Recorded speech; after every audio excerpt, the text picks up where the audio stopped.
بچه‌ها الان ما باید چیکار کنیم با این شرایط؟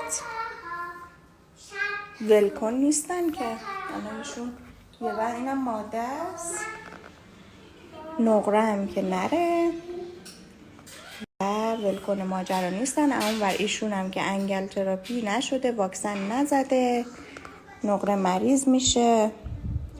موندیم که چه کنیم.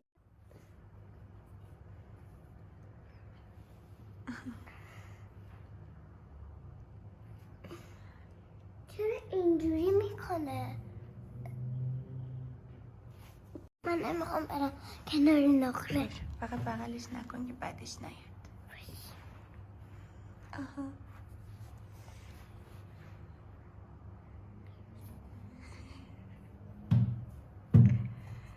نقره کل روزو به همین سیستم گذرونده، پلکم نزده، هیچی هم نخورده. میدونی چرا؟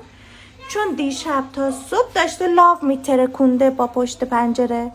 نقره هم اومده این گوشه قایم شده، خسته از لاف ترکوندن های مکرر.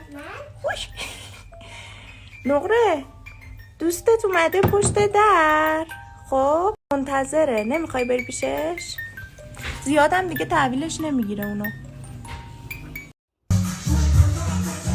نه گربه همونم.